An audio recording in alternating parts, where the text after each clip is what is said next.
In April 2015, I was trying to come up with an innovative approach to finding myself at the top of my career and feeling deeply suicidal with no sense of what to do about it or how to respond. And in the course of more than $150,000 of therapy with a number of practitioners in achieving hundreds, if not thousands of goals over the years,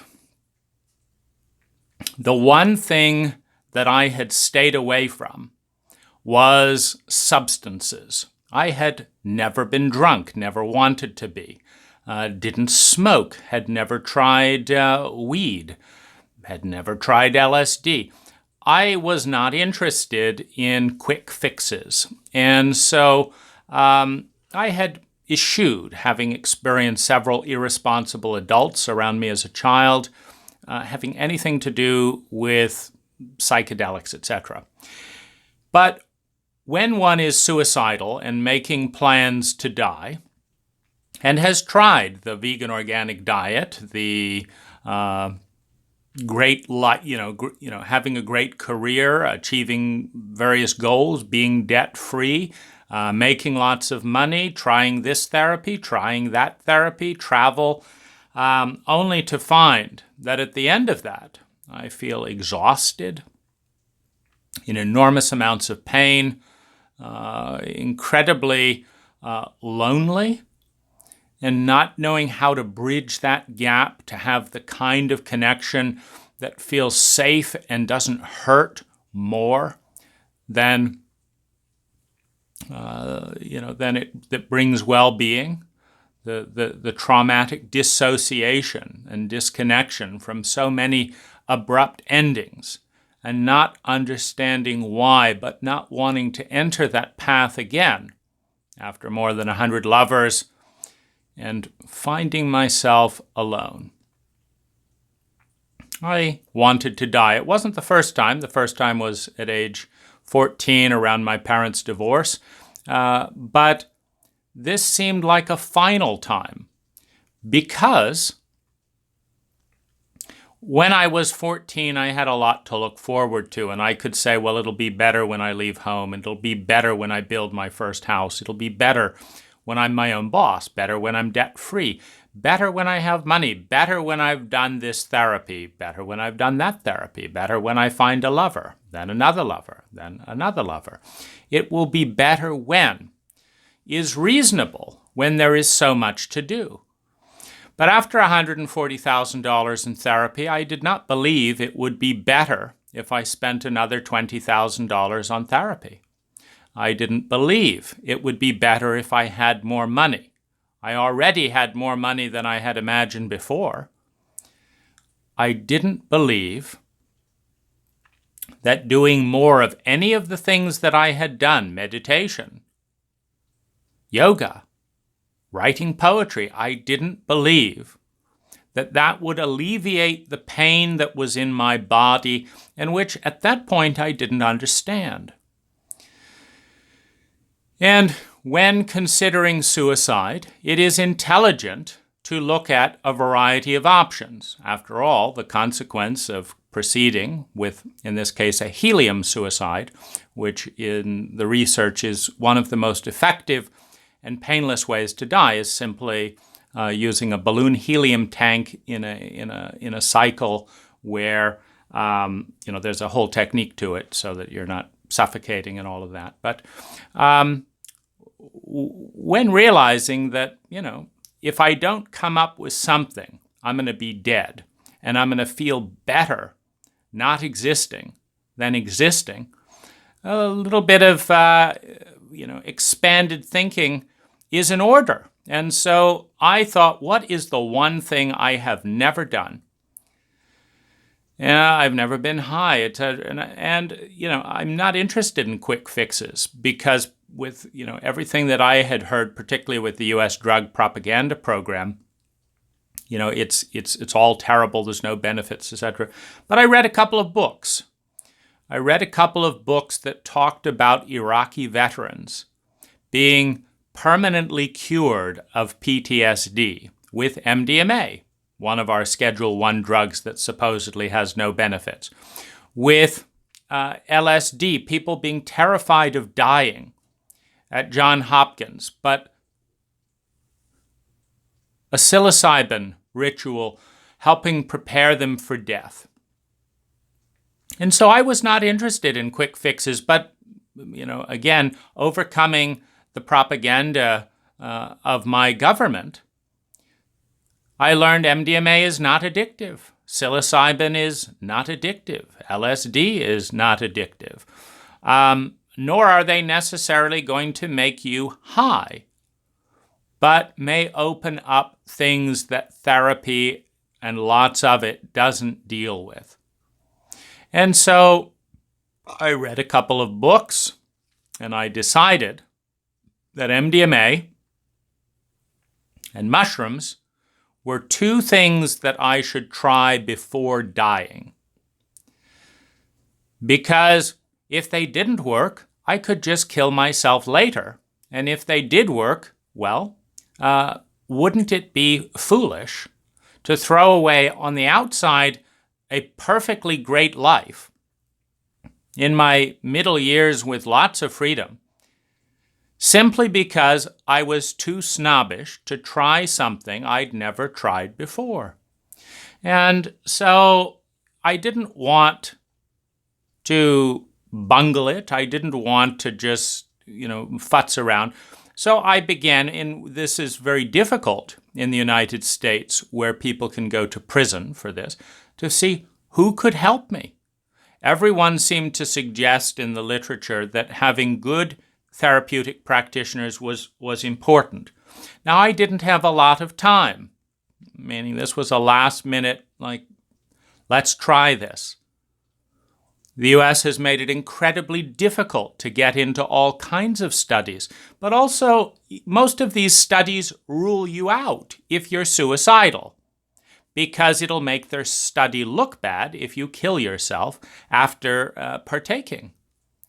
And so I wouldn't qualify for the studies in any case. Well, as I say, when the option is suicide, and, obviously, in a culture like ours, where eating a mushroom that has been consumed for thousands of years by any numbers of tribes and cultures around the world, and presumably without all of these horrible effects that we keep hearing about, as so many things are blamed on a mushroom, etc., that in many cases statistically brings profound experiences. Well, if I get arrested, I can just kill myself anyway. It's so that's the gift of suicide, is it encourages open-mindedness, because, if it doesn't work, just kill yourself later. So I tried to find practitioners. There was one person over in Berkeley that seemed incredibly cold. It's like, I don't want to open my heart in a profound spiritual experience of the kind that I'm reading about, only to be treated like a machine. And that's kind of how I felt there. And then I found someone who said he would be happy to help. But he left exactly 6 hours later, and I was in a foggy place, and I nearly died that night, blacking out in the bathtub, falling down on the floor, bruising my head as I hit a glass vase that, if it had been a little thinner, would have cut my veins. And I freaked out about that. And so again, I wanted, a more professional help. And that's when I remembered Peter Sandhill, a facilitator at the Human Awareness Institute, someone who I'd done personal therapy with, who had tried to get me to take MDMA with him in his house after expressing sexual interest in me within our first session. And I'm not homosexual. That freaked me out. And so it ended up in a convoluted ending of that round of therapy. But again, when one is suicidal, one can't be too choosy. I'd waited 40 years for the perfect way for all this to fit together with therapy, this, that, and the other. It wasn't working. So here was a man who said he cared about me, who had suggested, at the time I had rejected it. Again, I wasn't suicidal when he suggested doing MDMA with me in his house. Here was a man who I thought wouldn't abandon the emotions that might come up in this. And so I contacted him. He said he would do the session, for $175 an hour, plus provide follow-up and support. He pushed me into a high dose of 2 substances at once, escalated a romantic relationship in the session, and then began a protocol that led to the most difficult emotional terrain of my life, as he turned me into his fear and his problem. And I didn't know how to deal with this, because our culture doesn't teach one how to deal with suicide. It doesn't teach one how to deal with this kind of physiological emotional pain. It doesn't teach one what to do when your therapist is abusing you. And you don't even quite know what the line is between abuse and consent and this and that and the other. It's not clear. Now, when I confronted, there was a long runaround story, but basically I exploded physiologically while driving. And my brain registers. I nearly killed myself and other drivers. 1. 2, I wasn't expecting it. 3, I need help and I don't know what I'm doing. 4, I have nowhere to go because my therapist is blocking communication, Peter Sandhill, and not helping with integration of what needs to be dealt with. And so this is difficult terrain.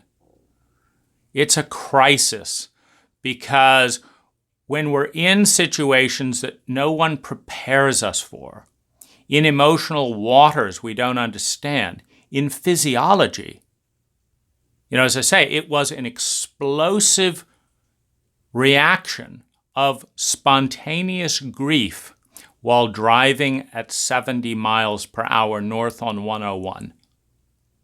A public safety threat. Because I was in psychological terrain I did not understand.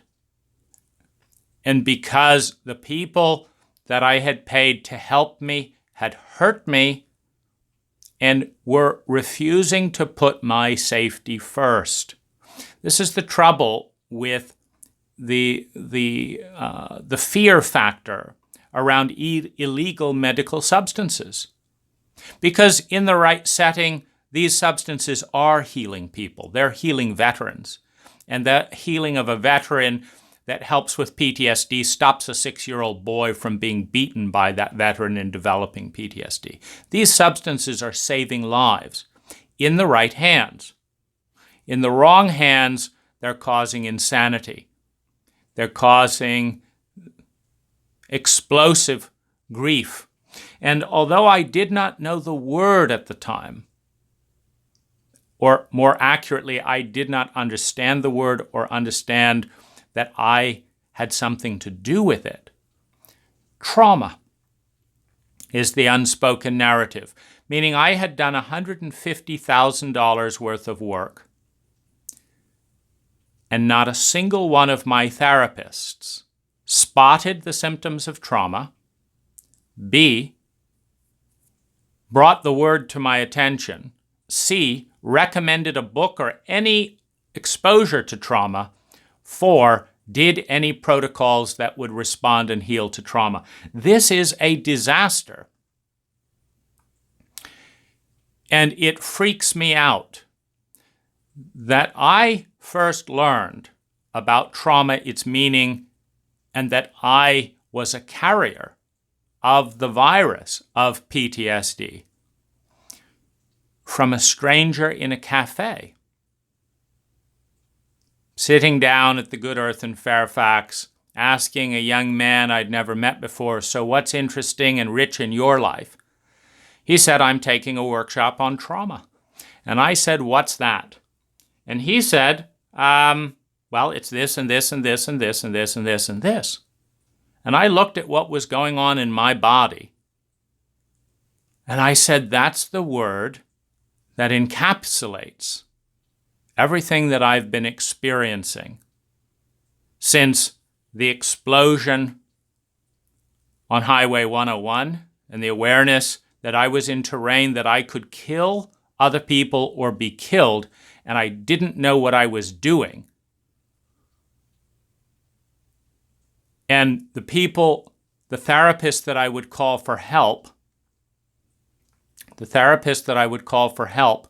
was more interested in controlling the communication and getting away from the problem that he had created by violating psychedelic guidelines. If you read all the guidelines with sitters, you don't escalate a sexual relationship during a psychedelic session, ever. The law, you're a prostitute if you charge $175 an hour and escalate a sexual relationship. You don't put your needs ahead of the needs of your patient. You don't violate your organizational agreements. Peter has organizational agreements with the Human Awareness Institute, a public nonprofit, a 501c3, that says escalating a romantic relationship with a client is not okay. But he did it. And having done it, turned me into his fear to control and run away from, rather than his client to support through difficult terrain. Incredible amounts of professional negligence. Now, this is, of course, all documented. I have a 10-hour recording of the entire psychedelic session, and this is documented. So it's the email. There's nothing about this that is hidden. There's just a tremendous amount of ignorance leading to an extraordinary amount of human suffering, unnecessary human suffering. So in this context, I began, first of all, I reached out to the Human Awareness Institute Board of Directors and facilitator body. I asked for immediate help, which was denied. The Human Awareness Institute said this was not a Human Awareness Institute issue, that their facilitator sexually abused a participant and client. So they would not help, and they would not ask the community to help. I was turned into a dirty secret. This is what truly escalated the abuse another 500%. This is what took me into states of emotional pain that I have never experienced in my entire life by a 500% margin. Having my teachers, my therapists, my school leaders teaching love, intimacy, and sexuality, they had been my mentors, trying to figure out how not to fuck up a marriage like my parents did. I was really clear. I did not want to be in relationship if it ended up as abusively as my parents did. So I had stayed isolated much of my life because, again, our curriculum, our education system in our culture does not teach people how to have healthy, successful, long-term relationships. So we don't, as a statistic, have healthy, successful, long-term relationships. We have a lot of suffering. So in that dynamic, I'd gone to this school to learn, taken 100 events, worked with 4 of the different facilitators as therapists. And again, trauma had stayed veiled or been added to in those dynamics. Trauma was not addressed in the school. Sexual abuse was not addressed in the school. Bullying was not addressed in the school. Infidelity was not addressed in the school. All the things that we need to learn to stay safe were not touched on. And I began to learn the depth of the betrayal. That here, all of these different sexual experiences had been escalated, facilitated, amplified without understanding how to keep my partner safe from my ignorance, from my trauma, and how to keep myself safe from theirs. And so there was this loop of cultural blindness. Sex without healing and without love, without healthy boundaries and container. Well, this is no different from the larger culture, of course, but it's very painful to go to a school to try and learn about this and end up in the same place. I don't know what I'm doing. I can't create a nurturing, healing relationship. And it's, of course, exacerbated and frustrated. This pain is exacerbated and frustrated by their mission statement, which is to create a world where everyone wins. Healing ignorance and fear. But I'm in more pain, more fear, just as ignorant, and I'm not winning. And when I write about my suicide on a public forum, the Human Awareness Institute NorCal announced group, when I write that I'm planning to kill myself, and not a single team member or facilitator who has pledged their commitment to a world where I win, where everyone wins, where not a single team member or facilitator values my life enough to say, hey, if you're not winning in relationships at a relationship school, that's not your fault. Maybe we need to expand our curriculum and start dealing with the abuse dynamics that you're dealing with. If you're suicidal after doing therapy with 4 of the Human Awareness Institute facilitators, maybe we're not doing the right therapy and we need to recommend you to a licensed trauma therapist. If you're feeling lonely in what we call this community, this room of love, maybe we need to define what love is and start doing it. But of course, that didn't happen. And as my email accounts got disabled against the email agreement, because there are agreements that one agrees to as a Human Awareness Institute email list participant, not to advertise professional services, not to do this, not to do this.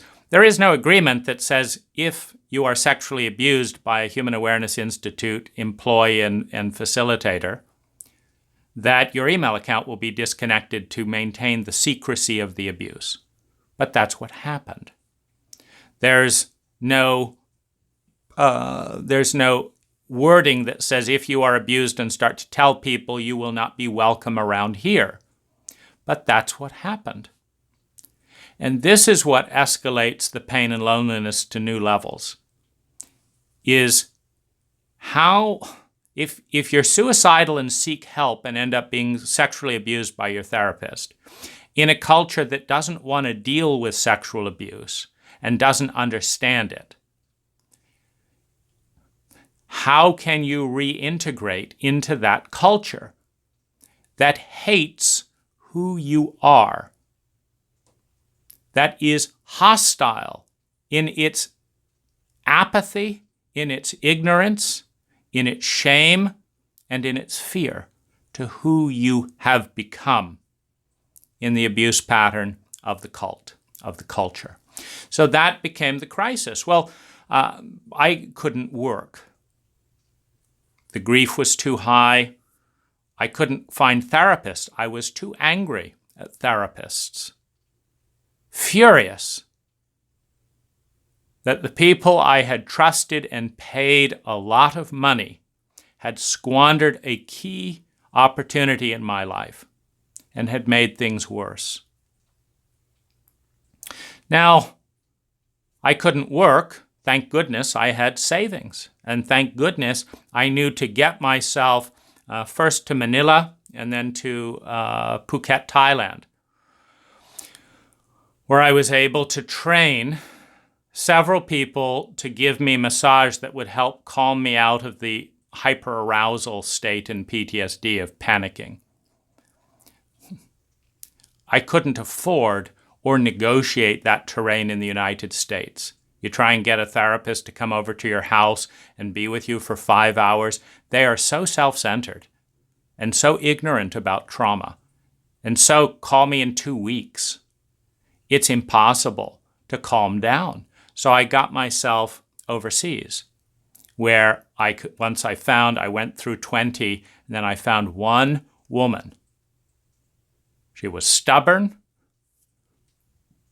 It was not in the slightest bit romantic, but she had a presence and she had a touch that calmed down the panic.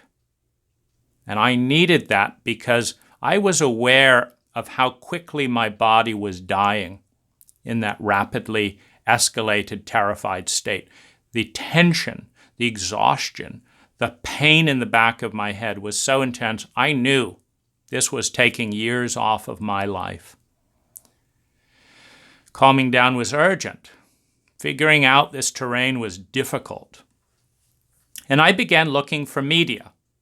I discovered the documentary Holy Hell about a spiritual teacher who charged money to sexually abuse male participants and then told them to keep it secret. And I saw the way that destroyed that community, damaged these men, etc. I looked at all the books I could on PTSD. I looked at, I read books on trauma and shame and cultural dynamics. But here is the bizarre thing. I looked at the documentary Mea Culpa Maxima, the impact of Catholic priests, approximately 5%, chronically sexually abusing children. I looked at how many of the young juveniles on death row were sexually abused by an older male. So, because this is significant, because when a majority of the young men being put to death in my country for underage crimes are boys who have been sexually abused by an older man, there's a correlation that's pretty strong.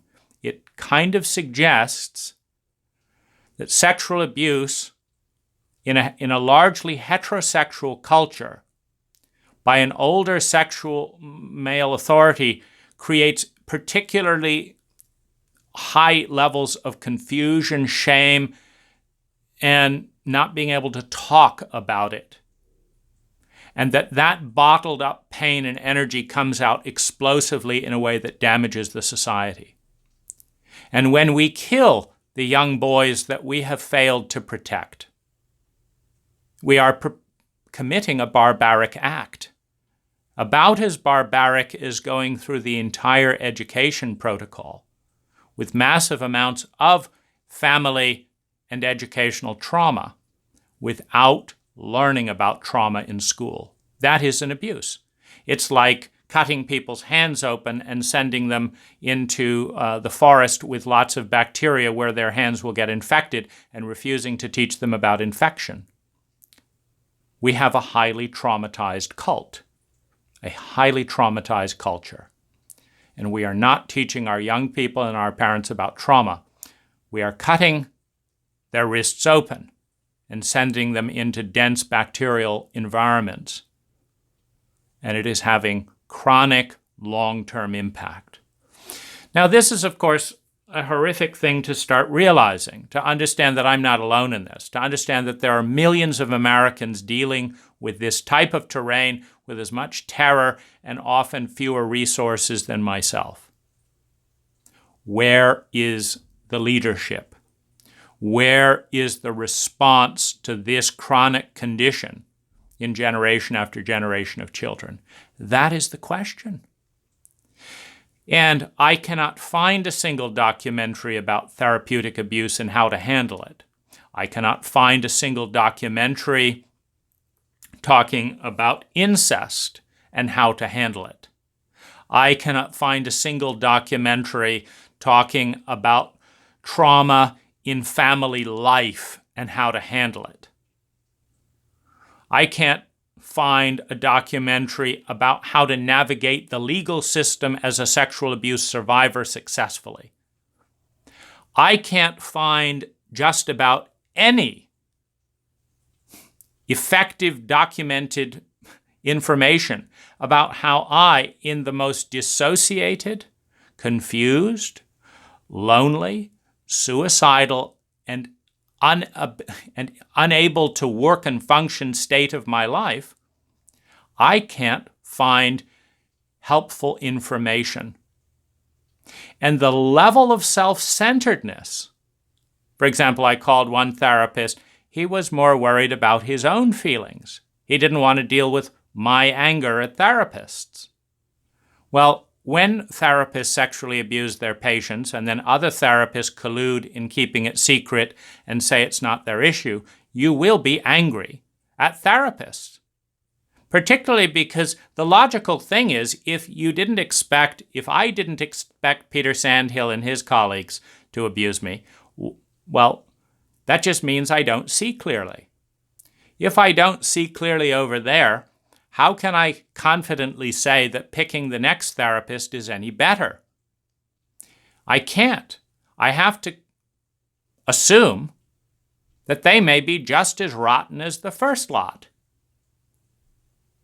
If they're just as rotten as the first lot, I'm pissed as hell at having to pay a new therapist to deal with an old therapist's abuse when the new therapist is not competent.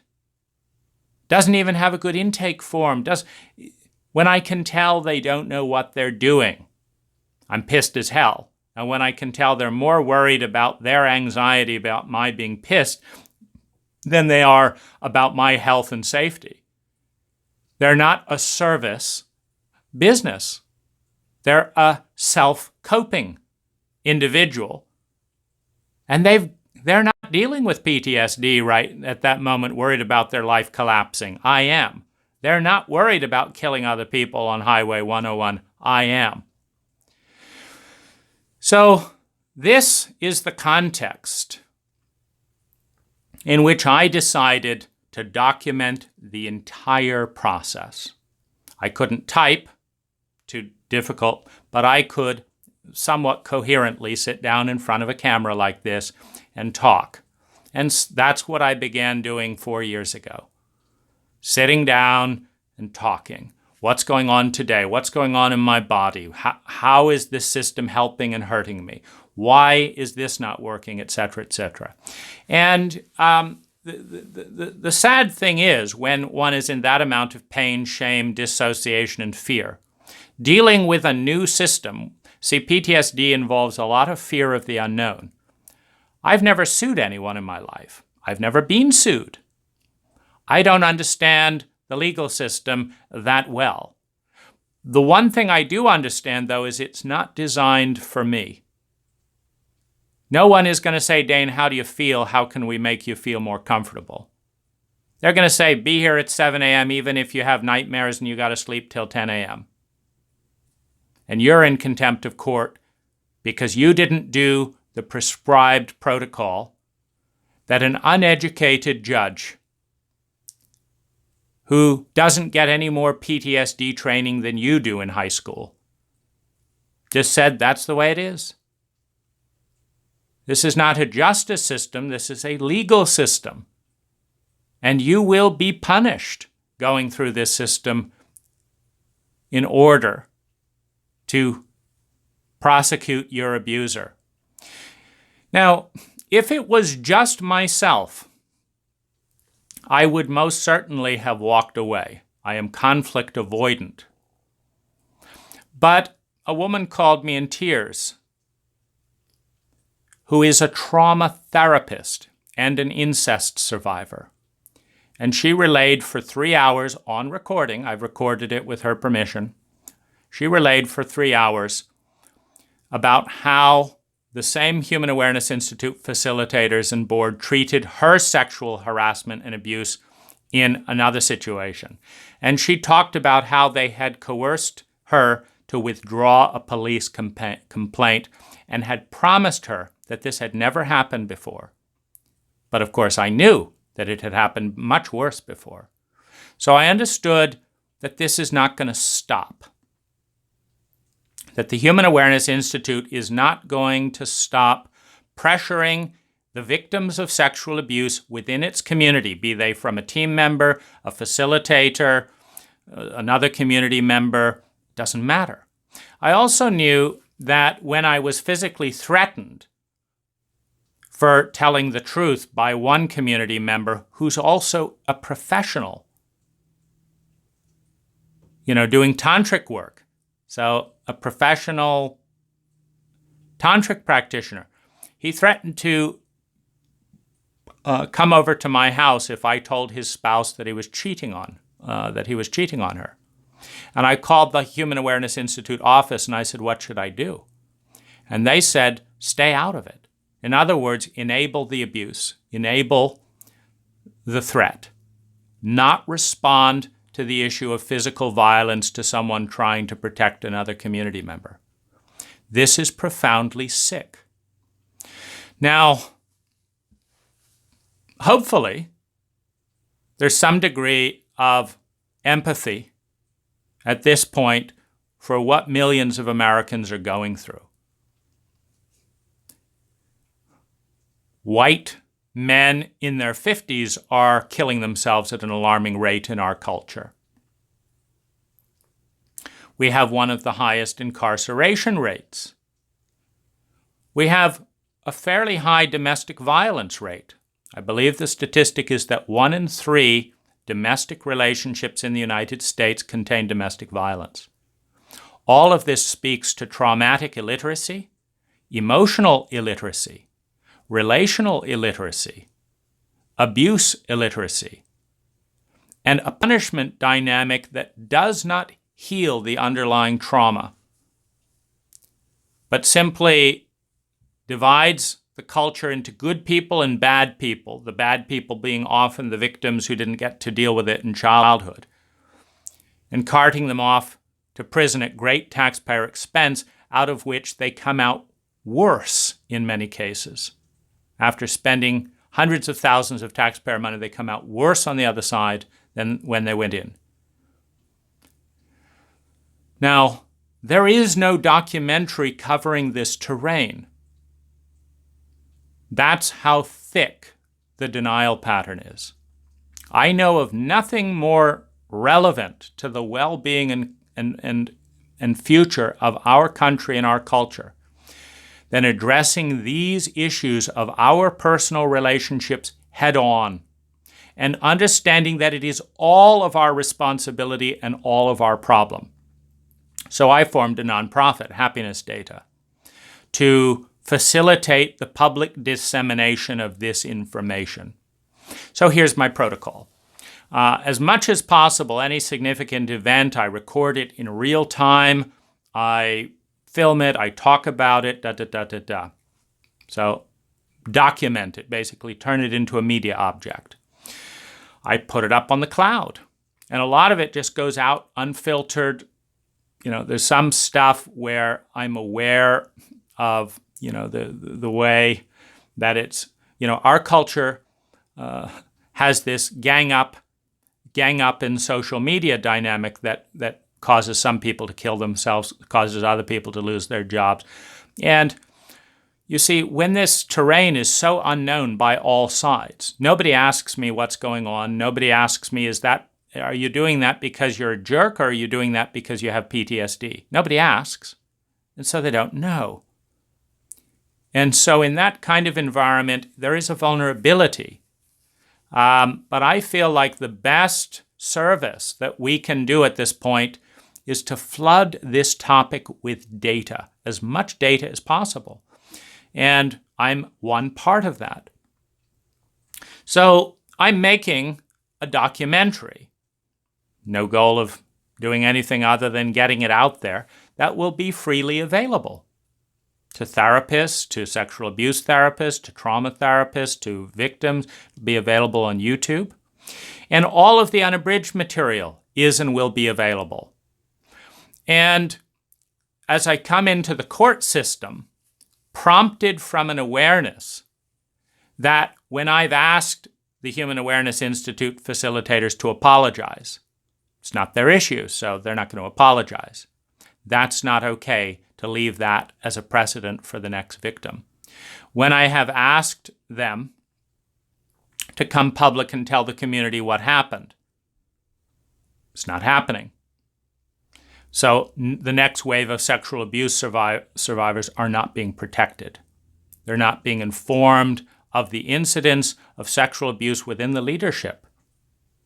When I asked them to hire an independent trauma therapist, sexual abuse therapist, and ethical advisor to go through the exchanges between me and themselves and make a series of recommendations, make those public, and then do those recommendations, that did not get a response. All of that kind of stuff gets ignored. These are therapists that are practicing in most part without a license, clearly without adequate training, harming a percentage of their people, intentionally or unintentionally. It is intentional harm to disconnect a sexual abuse survivor from an email list. That is malicious harm, prioritizing the image of the organization over the safety of the community. Other things, I don't feel like I was ganged up on. And that's both the tragedy of our culture, that good people can do all of this thinking they're doing a good thing, but be so ignorant of their own ignorance that they cause enormous harm in a professional capacity that is being misrepresented as love and as healthy relationship and as a school. Public safety for future victims must be a high priority. And the best way to test that out is to see what protocols can be developed in this case here. Because I know exactly what happened. It's documented. Most sexual abuse victims are not going to have a 10-hour recording. Just not going to happen. I did because I was worried that I would blank out or something with a high psychedelic dose, and I would not remember any of it. So with Peter Sandhill's full understanding, I said, I'm making a recording. My recorder cut out at 10 hours, but caught 90% of it. Peter lying to his wife, on recording, escalating sexual relationships, pushing for more psychedelic. That's there. Can't be argued with. Nor can the response of the Human Awareness Institute in writing be argued with. A contract asking me to promise never to tell anyone. So this is a clear thing. What I'm looking for from the Marin District Attorney is, first of all, having dealt with the grief, over the last 3 years, a very difficult immigration process where my wife, a Filipina, was systematically blocked from entering the United States to comfort me,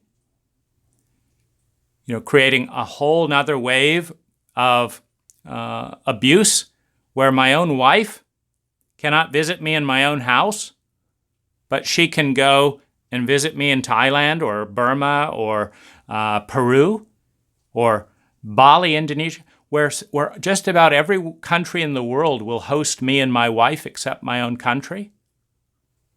That is abuse. It is abuse of the authority to regulate immigration, to block someone's wife from being able to comfort him in a time of need. That is abuse. That's a whole separate issue. This is part of the tragedy of so many of our sexual abuse survivors.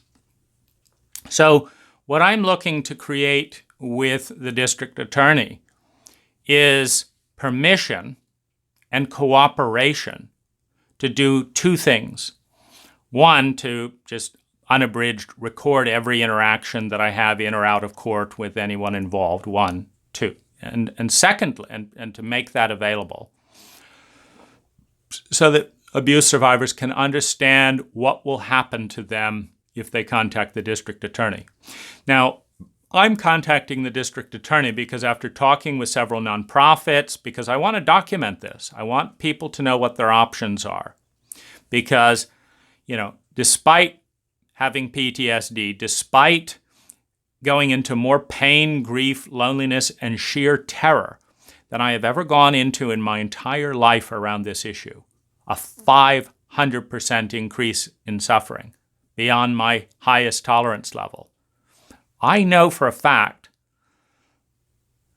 that there are millions of Americans who are dealing or who have dealt with worse. And I know how hard it was for me to find information. And so I wanted to document what should someone do. And so I talked with nonprofits on the record, doing this. And they said to contact the district attorney of Marin. That if my interest was public safety, that's what I should do. Now, part of the sadness of our culture, and particularly a number of our public institutions, is there is a bias to look good and focus on protecting the image of the organization ahead of helping people.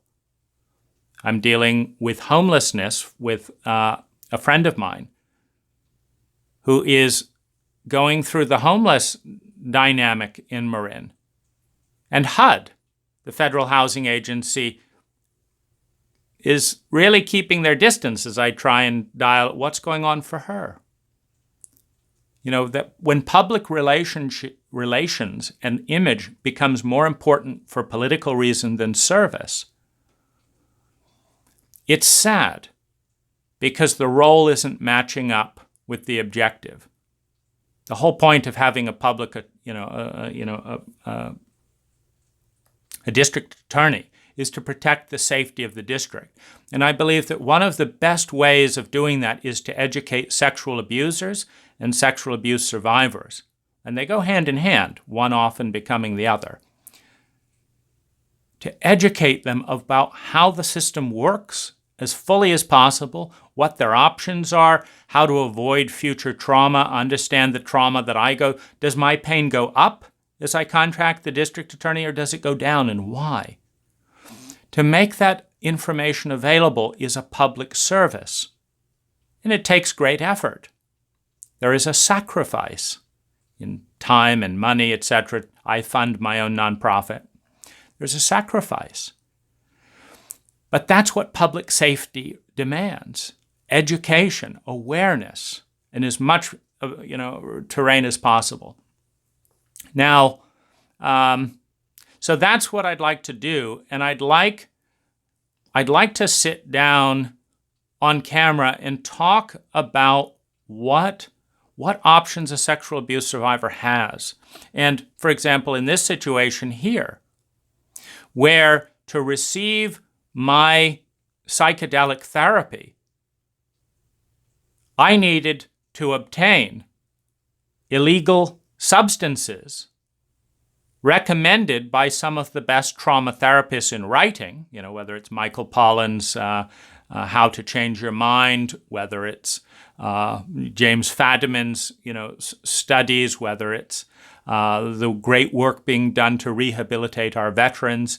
There are people, and then of course, some of the best work happens outside of the United States, where, whether it's in Costa Rica or something where there is, not a policy of attacking people trying to get better by using the best medicine they can find, when other conventional approaches aren't working. So in that sense, again, what does that look like? Because that's a whole terrain that participates in why a number of victims don't come forward. If they're afraid that if I tell the truth, I'll be thrown in jail and my sexual abuser will walk, then that's bad for everyone. Because abuse tends to reoffend. Peter Sandhill wanted me to take MDMA with him taking it as well. After having an erection in our first session and telling me it was because he was sexually attracted to me. That wouldn't have ended well. And 10 years later, he did the same thing. When I was suicidal, I wasn't expecting MDMA that day, and I asked him not to take anything, but it still happened. Even with him off drugs and me in my session, it still happened. That's not a good sign when that can go on for 10 years in a school of therapy committed to healthy, loving relationships, etc. And so I believe that public safety will be supported by going into this in as much depth as is possible, as transparently as possible. So many of our systems are imperfect, are flawed, are broken. That doesn't mean there's bad people behind them. It's just sad that good people are often stuck implementing bad systems. But the thing that I'm concerned with in this dynamic is educating the public about what they can and cannot expect with the system as it is currently. Of course, this is just for Marin, and other district attorneys will behave differently and all of that, and who knows. But I can tell you as a sexual abuse survivor, unable to find documentaries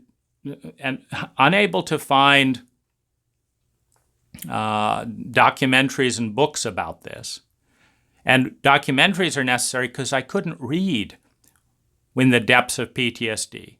I couldn't read. So it had to be, YouTube and stuff like that. That the fear is of going into the unknown. And as I say, in 25 years of business, I've never sued or been sued by anyone because I treat people well. I like helping people. In general, a fight like this is not worth the money.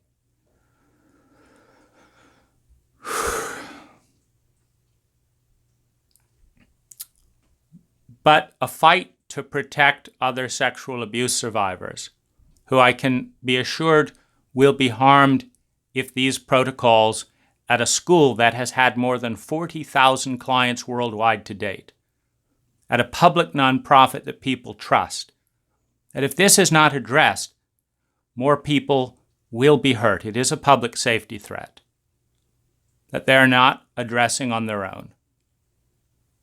And I believe that documenting that may help other organizations learn how to have better ethics, will deter other organizations, will help other people know how to document possible dangerous situations, how to record them, etc., etc.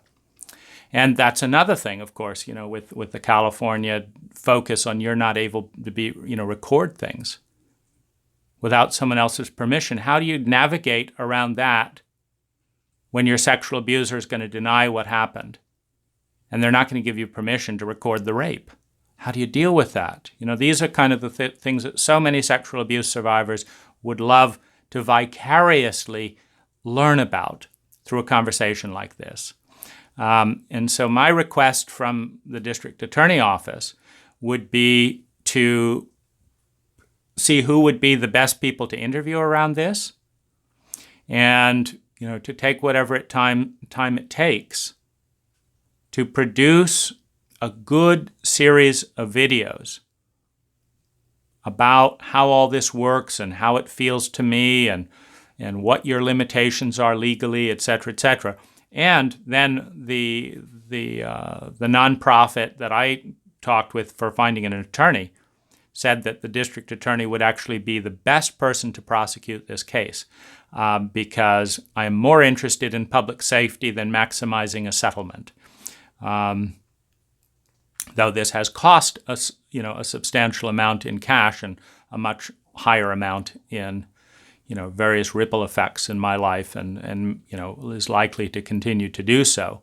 The number one concern should be to see that it doesn't continue, either by a settlement, ideally, that creates a set of criteria and oversight, etc., so that the best elements of such an organization could continue, but otherwise to close that organization down and see that the practitioners are not continuing to do private therapy without having the information needed and the character needed to put the interests of a sexual abuse survivor ahead of their own personal relationships, loyalties, secrets, etc., etc. Thank you so much for your time.